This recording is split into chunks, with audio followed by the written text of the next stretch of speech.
1943 was beginning. Leningraders were surviving the second winter of the siege. The evacuation was practically complete, but people were still starving to death.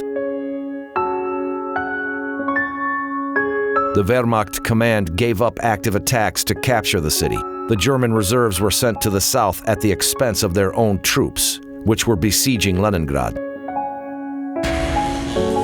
The Red Army finally got an opportunity to lift the siege. The Soviet command was preparing the Operation Iskra in order to restore the land communication. Plotting the operational plan and the breakthrough itself would not be possible without the active work of the regimental, divisional, artillery, aviation, and human intelligence. Reconnaissance men of all others were among the major heroes of breaking the blockade. It was January 1943. The Red Army was on its way to rescue Leningrad. Mstislav Ivanov, Pyotr Mikin, Shalom Skopis, and others in the Reconnaissance Scouts of the Liberators series.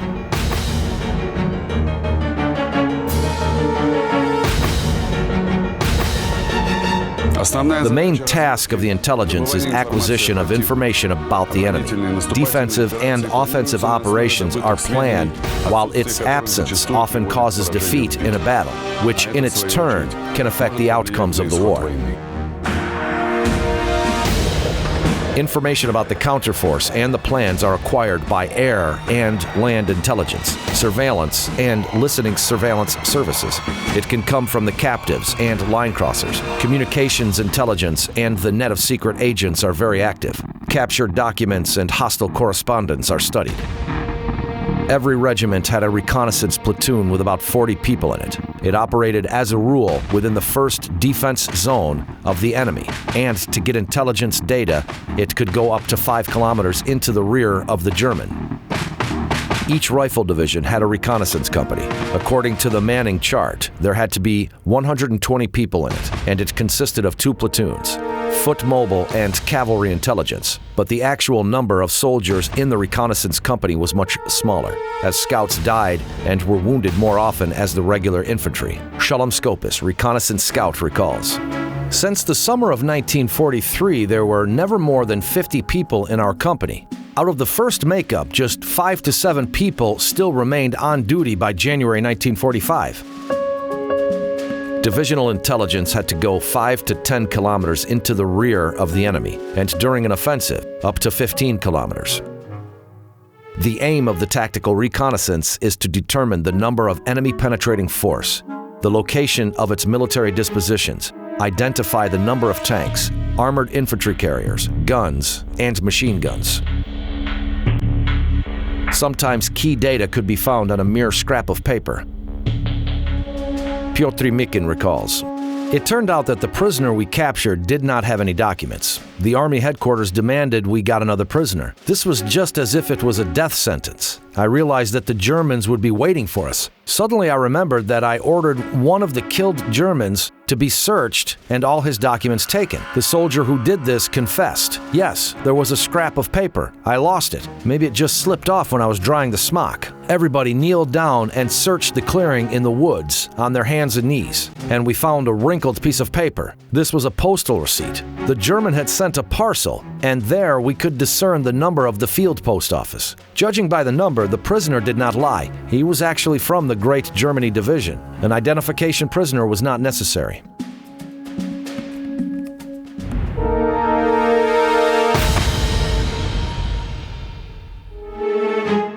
In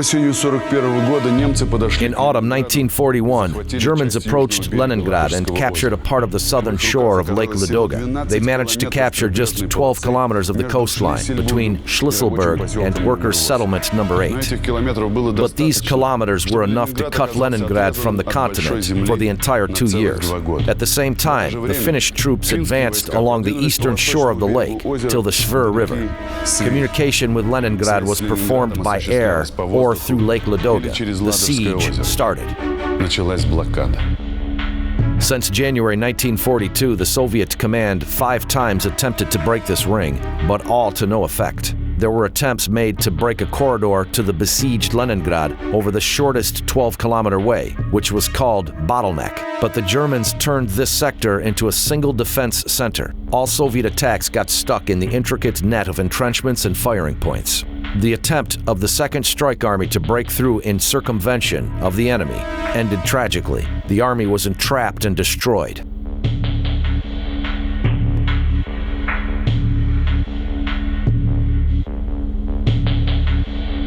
In order to break through the robust German defense around Leningrad, one needed information about the location of the enemy defense works. The role of the reconnaissance during the preparation of the offensive operation was important more than ever.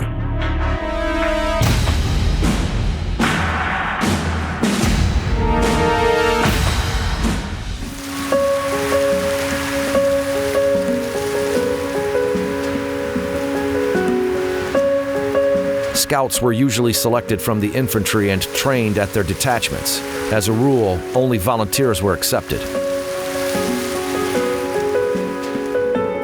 Vladimir Buchenko recalls, "The voice of the buyer from the reconnaissance sounded, 'Well, guys, it is make or break with us. It's hit or miss, but we do not feed lice in trenches. Any volunteers? Front and center. My comrade, Alexei Solodovnikov, and me decided. We might as well be hanged for a sheep as a lamb. We'd sell our lives dear.'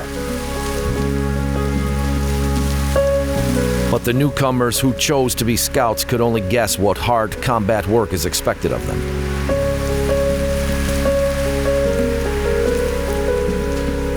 Leonid Kianazik recalls, "When I volunteered for the reconnaissance, I did not quite understand what kind of frontline fate I had chosen. I just thought that this was the most honorable combat duty and I wanted to prove myself at the front line." Vladimir Zimakov got into the reconnaissance while getting back from hospital to his own detachment. "Here comes some Jasper with a German submachine gun and German boots. 'Well, lads, what division are you from?' 202? Ha! Skedaddle division. Better come to us to the reconnaissance. No, 180. How's that? We're anti-tank riflemen. Oh, come on. You've had enough of these tanks. Join the reconnaissance. It's better there."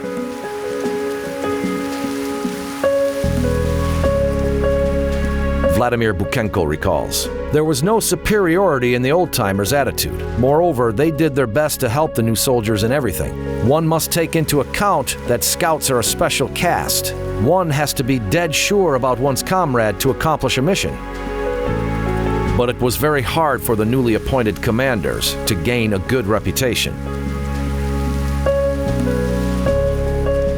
Mstislav Ivanov recalls, "Our group is to go on a mission. Some young lieutenant from an intelligence school could be appointed commander. He knows everything in theory, but in practice he cannot do anything. We crawl onto the mid-ground. Someone crawls up to him. 'Lieutenant, we do not want to die for nothing. That's why today this sergeant will be commander. When you come back, report that the mission was accomplished.'"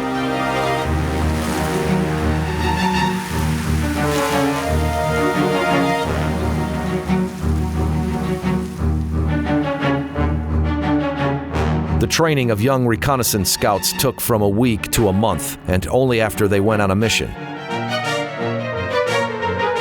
Evgeny Agapov recalls, "The training was compulsory for everyone. For instance, they did not let me go on a mission for 2 weeks until I mastered the basics, which a scout needs." The newcomers were first of all trained in observation skills. It is important that a reconnaissance scout would not only look but see. A new soldier was shown various items lying on a table. Then the items were quickly covered and the soldier was asked to describe everything he had seen orally or in writing. The same training was done for oral memory. A number of sounds were reproduced. The click of a breech block, the sound of a pot, a round. The scout had to identify the sequence in which these sounds were reproduced.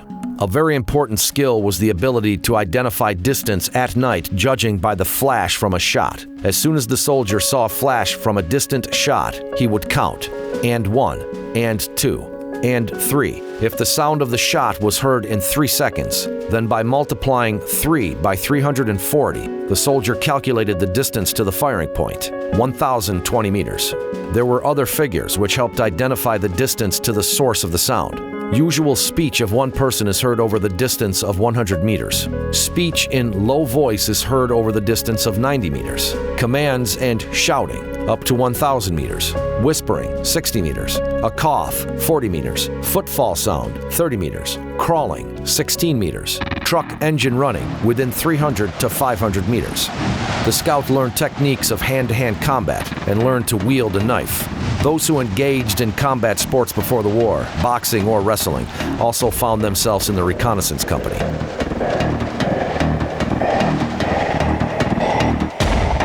Alexander Solovyov recalls, "They taught us to strike underarm. This is more dangerous. The instructor used to say, even if you fall, you could strike him underarm."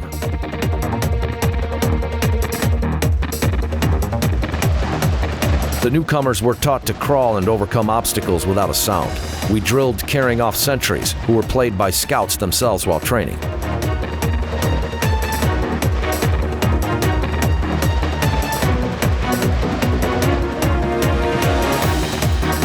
Leonid Kniazik recalls, "When during practice you were appointed a German sentry, the feeling was far from agreeable.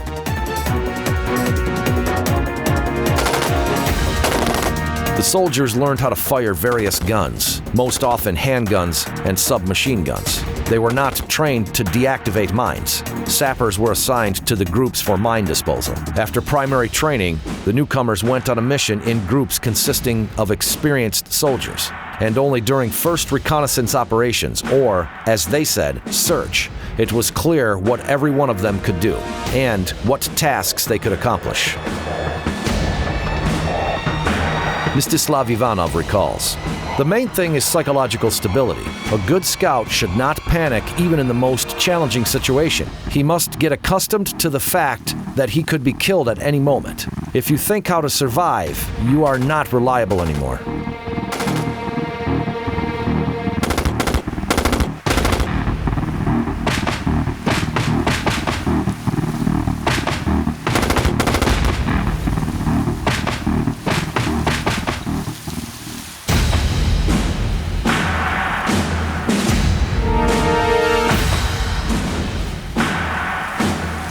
The troops of the Leningrad and Volkhov fronts prepared for Operation Iskra. Its plan envisaged that simultaneous counterblows from both fronts would clear the Ladoga shoreline from the German forces.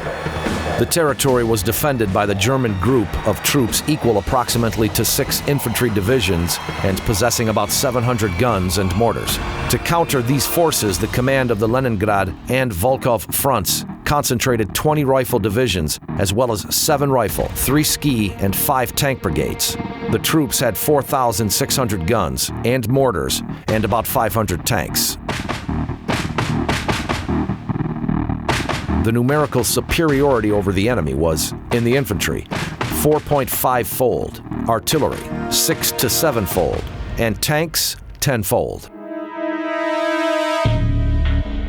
The beginning of the operation was scheduled January 1st, 1943, but because of bad weather conditions, it was transferred to January 12th. The troops of both fronts had to advance only 12 kilometers, but the Germans turned these kilometers among never-freezing marshes and peat mines into virtually an unassailable fortress. The reconnaissance had to uncover the defense system of this fortress.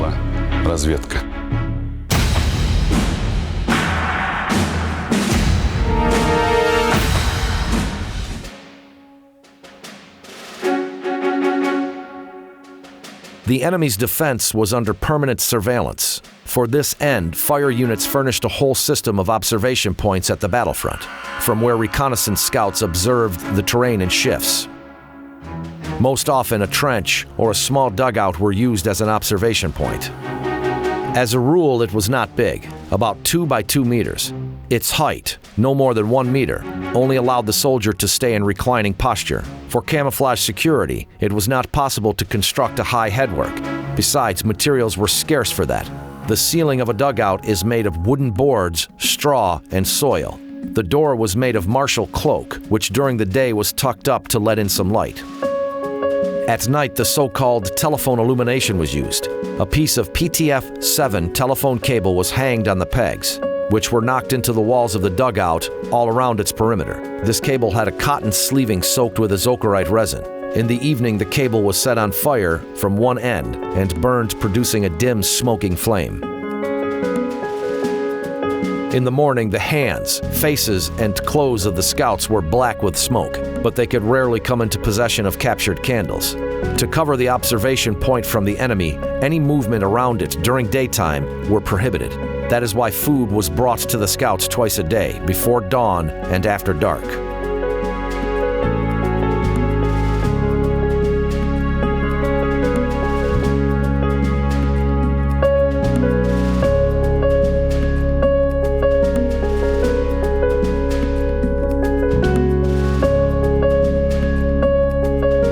An observation point could also be equipped on a tree, but it was not always convenient to keep surveillance from a tree.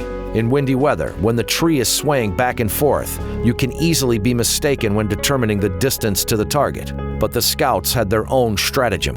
Vasily Blinkov recalls, "We put 2 or 3 poles into the earth and high above the ground, tied 3 of these posts with a rope.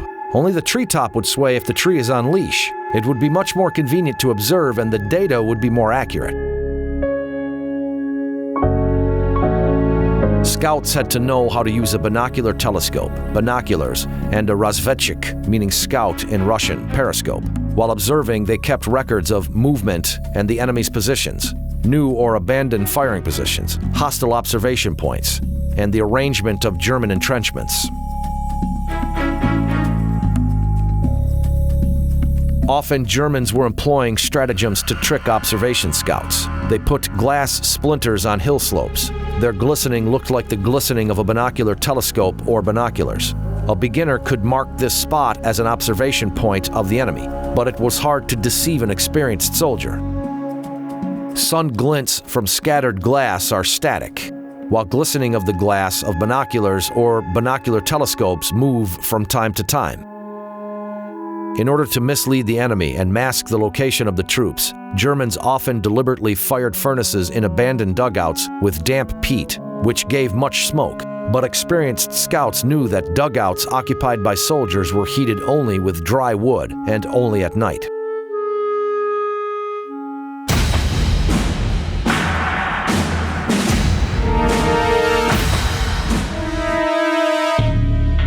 In order to reveal the fire system of the enemy, just before the offensive, an intelligence gathering operation was arranged. The documents captured during such operations, lists of units, orders and instructions, call sign tables, allowing to identify the defense system, the number and the intentions of the enemy at the regiment or division scale. Such information was only valuable for 1 or 2 days, but it was indispensable before an offensive. Thorough surveillance of the enemy was undertaken before the intelligence gathering operation started. Apart from reconnaissance scouts, also rifle units were engaged in this operation. Nikolai Kvatkin recalls, "We kept out of the infantry's way because we, 25 people, could do more than 100 infantrymen. We could break into a trench and leave very quickly. No world champion could catch up with them."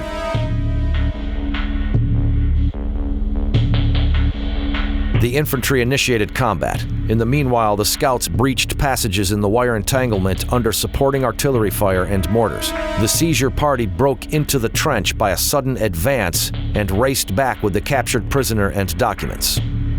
The covering party suppressed the firing points of the Germans with fire and also retreated behind. The infantry, warned by rocket signals about the accomplished mission, also returned to the original positions. During this short combat, commanders and artillery observers located the hostile firing points and marked them on maps. During preparation to the offensive, these points were destroyed first of all. Certainly, there were casualties during such fights.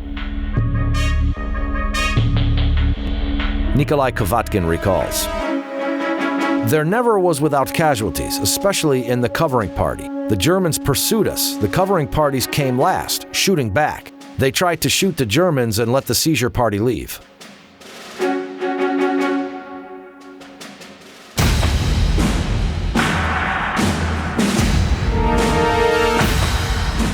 Планируя наступление, When planning the offensive, commanders had to know for sure the situation both at the battlefront and in the deep defense of the enemy. In this case, the prisoner had to be taken not from trenches in the battlefield, but from the rear. To do this, reconnaissance search was organized. This was most often performed when it was dark. Before the raid, experienced scouts selected a spot where the reconnaissance group would penetrate the German rear.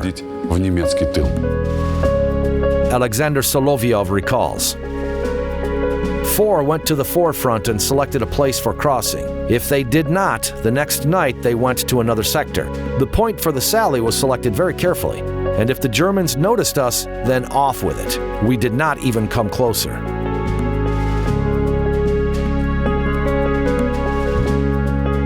Before the mission, the scouts divided into 3 groups: a mission support group, a seizure party, and a covering party. The mission support group, which usually consisted of 2 to 4 sappers, was assigned with the task of arranging a passage in the defense zone. They had to work their way through German minefields and wire entanglements. They had to know their own tricks and secrets too. Pavel Borisov recalls, "It's better when 2 people cut the wire. One cuts it and the other holds it with his hands, so that the wire does not clink. German wire, when cut, coils into a circle and makes such noise that is heard at the enemy's posts. It should not be allowed. That is why, when the wire is cut, the other scout carefully sticks its ends into the ground so that they cannot hinder the crawling soldiers." Germans often installed near their position a full system of simple but efficient alarms. These could be very simple arrangements of empty cans, which rumbled when one caught them or when one cut wire. In response to the noise, in the darkness a German machine gun burst came.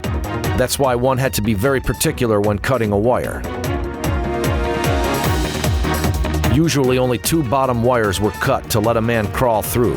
When it was heard that the seizure party began its operation in the German entrenchment, the sappers cut the other wires and waited for the scouts' return.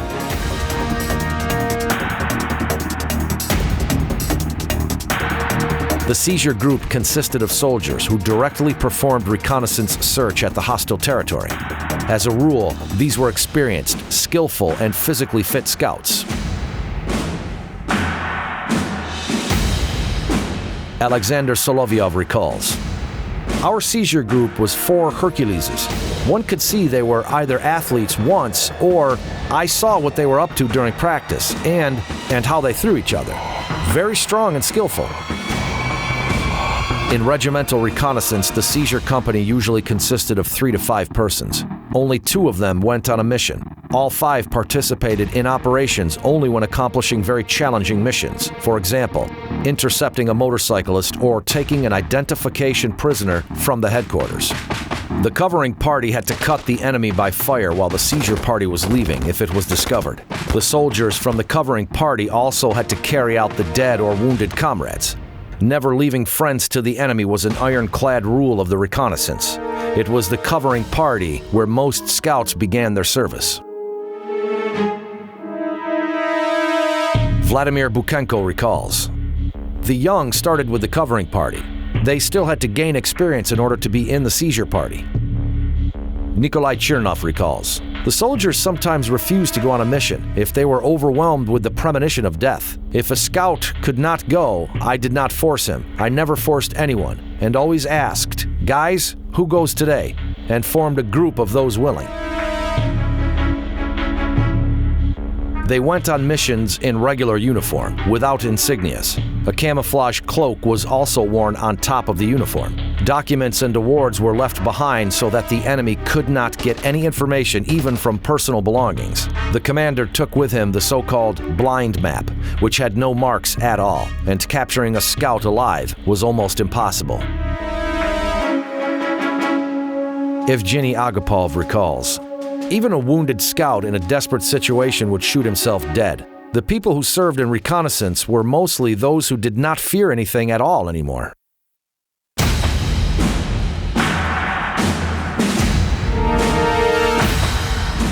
Before mission, the ammunition was checked very thoroughly. The covering party, as often as not, was armed with submachine guns. Sometimes they took a light machine gun, and the seizure party armed, depending on the situation, only with handguns and knives, or they could also have a submachine gun.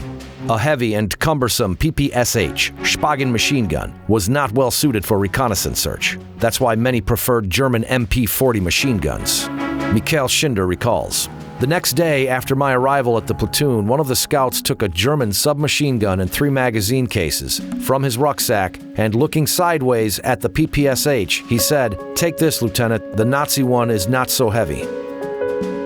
To the moment of breaking the blockade, the first PPS Sudaev machine gun started to appear in the Soviet reconnaissance.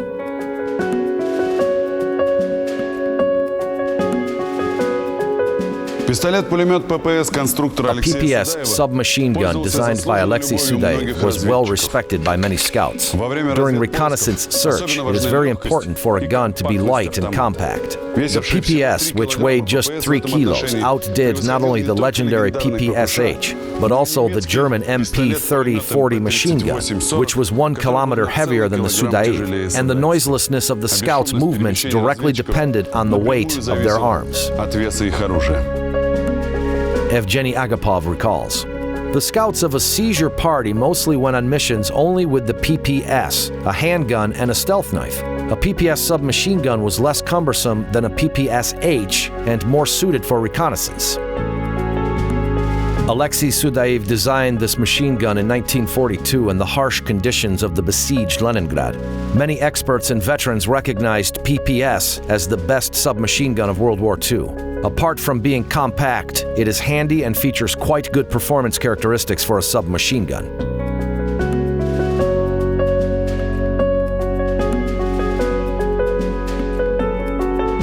The submachine gun had a folding stock and a snail-type magazine for 35 cartridge rounds. The PPSH, for its high rate of fire, was sometimes called the cartridge eater, and PPS's rate of fire was half as much. That is why soldiers could deliver fire in short bursts without changing the magazine. The bullet released from a PPS preserved its kill potential up to 800 meters, while the German MP40 was only effective in close combat, when the distance was up to 150 meters. Ivan Morozov recalls, "Sudaev machine gun was also good because you could fire both with the stock folded and unfolded. It was still good. It was anyway convenient. Firepower sufficient for a reconnaissance scout. The only thing I missed was the fire control lever to switch to single fire, but we learned to fire short bursts of 5 to 6 shots. We also could fire single shots after all. To do this, we must take the finger off the trigger once you push it, but usually we did not need to deliver single fire." Both PPS and PPSH were more reliable and less sensitive to dirt than the German MP40. Alexander Slutsky recalls, "We did not use German submachine guns. They were not considered reliable at our detachment and were not respected." Still, some scouts preferred the MP40, but it was more readily available because of their personal liking.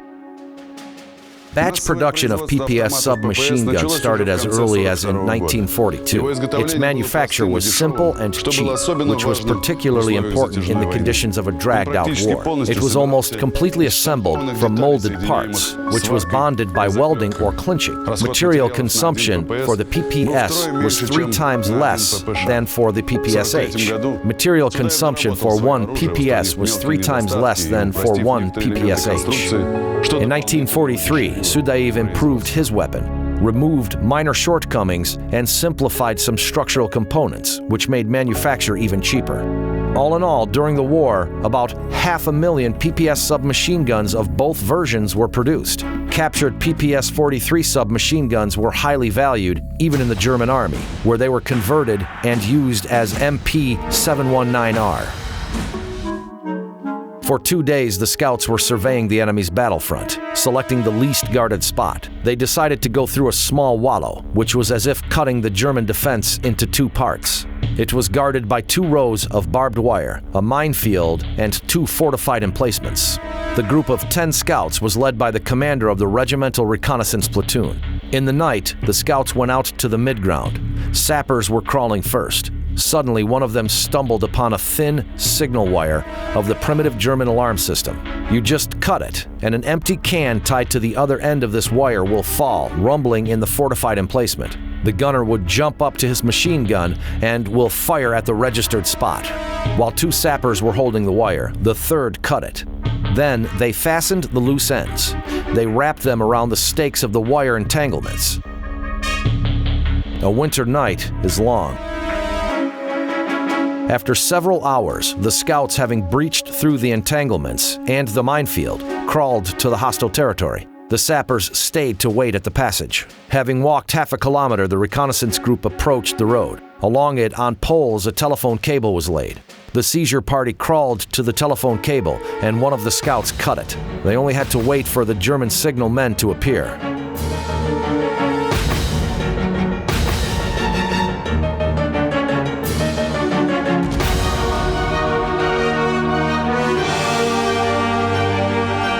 Soon the scouts saw silhouettes of 2 German soldiers. A flashlight thrust. One signalman is killed, and the scout grabbed the other by his throat. A short question in German. "Do you want to live?" The German nodded his head. Urging a German in front of them, the scouts return to the place where their comrades await them. Crouching, all run to the passage. First the German, then the seizure party, and last the mission support group. Near the wire, everyone lied down. The sappers again move first. After the entanglements, the group jump up and race to their trenches. But the Germans noticed them. Trench flare went up into the sky. The mortars opened fire, attempting to cut the scouts from their entrenchment. Too late. Having lost no one, the group tumbles into the first trench of their troops. The mission is accomplished. The night before January 12th, based on the intelligence data, the composite group of night bombers of the Volkov Front attacked the hostile artillery positions and command points in the penetration area. At the same time, Soviet aircraft attacked the air facilities and railway junctures in the rear of the German army.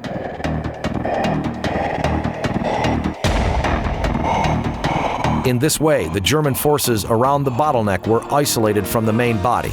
The German command did not manage to transport reserves by railroad to the penetration area. On January 12th at 9:30 a.m., artillery preparations started at the sectors where the offensive was to begin. 40 minutes before the attack, the Ground Attack Air Force, in groups of 6 to 8 aircraft, attacked communication centers, artillery and mortar batteries. Covered by the barrage artillery fire, the Soviet shock troops began the assault of the German positions. The troops of the first echelon of the Leningrad front, having crossed the Neva by ice, broke down the resistance of the Germans between the second town and Schlüsselburg, and by the end of the day they moved on for 3 kilometers. The second shock army of the Volkov front also went on to the offensive and advanced deep into the German defense.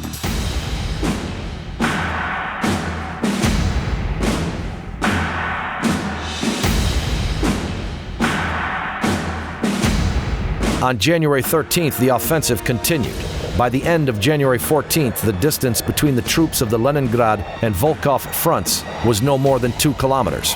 The German forces, which were staying around Schlüsselburg and Lipki, were almost fully isolated from the main forces.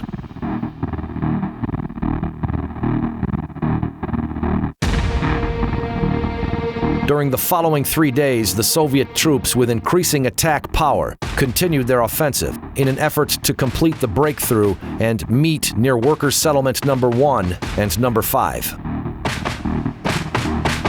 The main events were unfolding in the morning of January 18th, when the forces of the 2 fronts finally met. Between Leningrad and the continent, a narrow corridor was broken through, which allowed to arrange for food supplies and fuel to the city. This was to a great extent thanks to the Soviet frontline reconnaissance.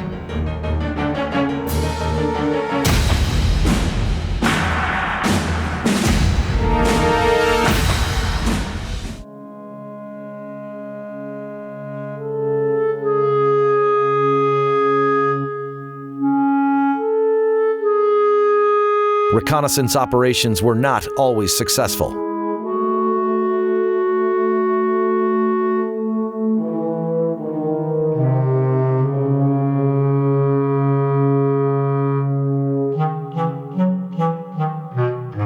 Oleg Kupetsky recalls.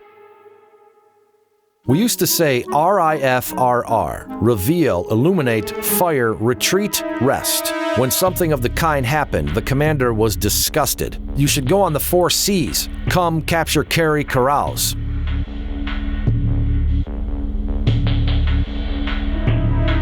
The search was continued until they managed to get an identification prisoner. And this was not the worst thing after all.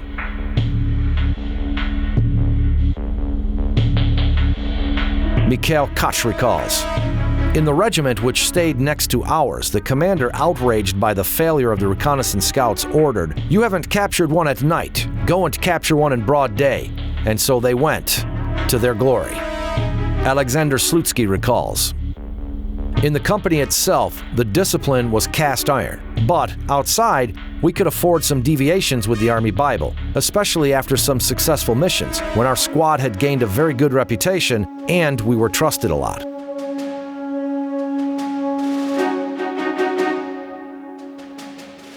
In particular, scouts could indulge in drinking and good food. There were never actually any problems with food supplies in the reconnaissance detachments, even during battles near Leningrad.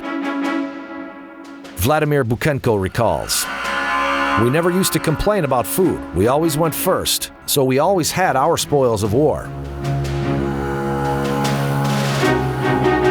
We captured German railroad cars, trucks with food supplies, and handed them over to our sergeant major.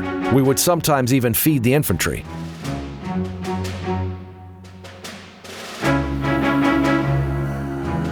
Besides, the Germans, whom we took prisoner, almost always had flasks with alcohol with them. So the scouts had something to add to the front line 100 grams.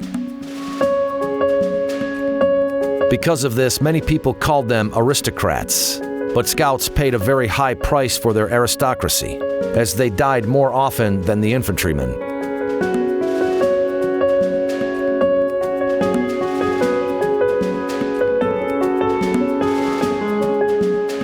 Leonid Knyazik recalls, "Not one of us believed we would survive. Take, for instance, the 3 of us. First, Bykov died. Then I was wounded for the 2nd time. Here I am in the hospital, and Efremov is brought to the hospital too. And would the war continue for a little bit longer, or if I had not been acknowledged invalid, I would surely have been killed."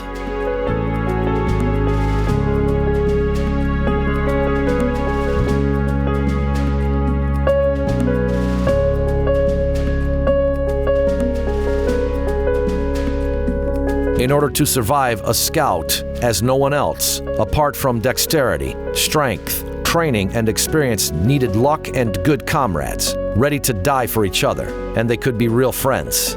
And they also protected each other.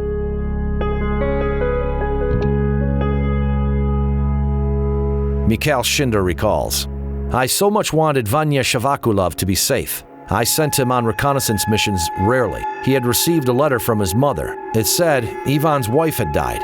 She had been starving, had given all her food to the children, and died very young. Then I first saw him crying. After our last battle on May 2nd in Berlin, Ivan asked me, 'Why haven't you sent me on missions as the others?' And I said to him, 'We are almost all single. If we get killed, our mother will cry and calm down. But you have 2 children. Who would raise them if not you?' And then I saw tears on his face again."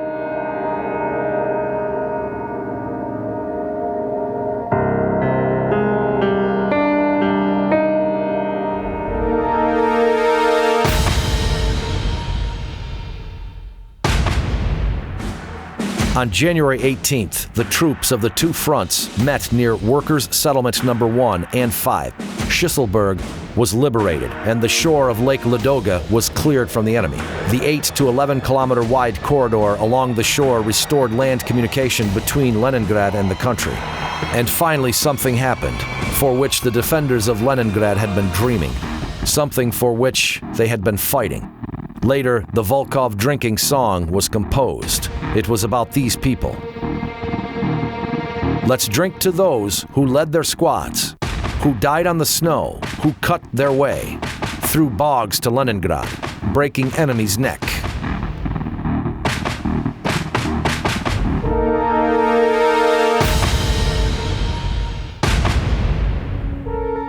Shalom Skopas recalls, I used to carry my first award, Medal for Bravery, as a good luck charm to reconnaissance search with me in a pocket of my blouse. Although we were supposed to hand awards to Sergeant Major, it saved me from 100% death. A frag of the grenade, which was headed right into my heart, mutilated the metal, tore a piece of the metal, and after changing its trajectory, hit my lung. There, this frag stays till the present day. Medal for Bravery was established back in 1938. The statue of the medal gives all military categories of the Red and, afterwards, the Soviet Army who could be awarded with it. Among the first who received the medal for personal courage and bravery in protecting their motherland and performing a soldier's duty were frontier sentries, Gulyaev and Grigoriev, who caught a group of raiders near Lake Kazan. Since the moment it appeared and until the disintegration of the Soviet Union, Medal for Bravery was considered the most highly respected medal in the country.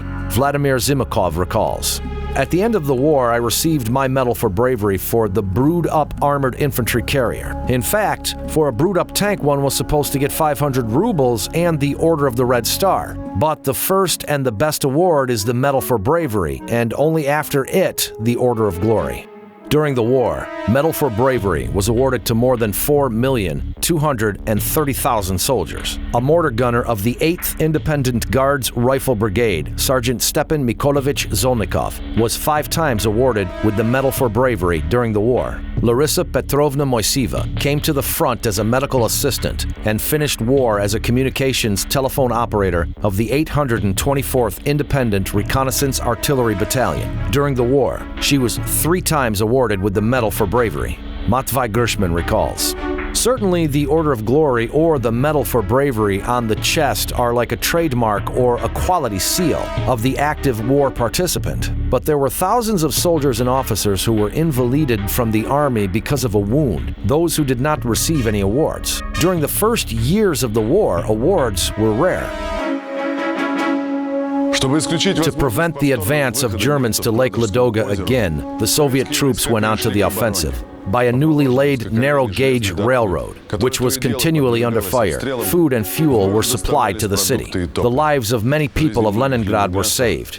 They were saved to a great extent due to the well-consolidated, exhausting, everyday work of the Soviet scouts.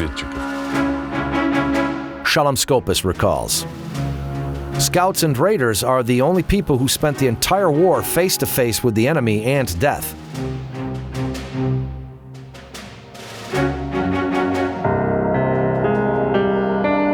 And any thriller would seem a heart comedy after a scout sincerely tells you about what he had to see and experience while in the reconnaissance."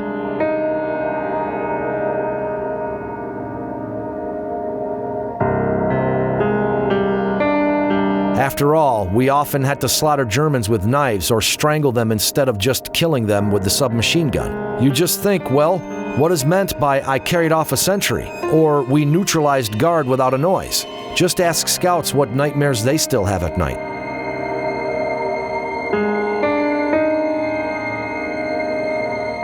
The war was raging on. Day and night in any weather, scouts did their risky work providing the command with intelligence about the enemy.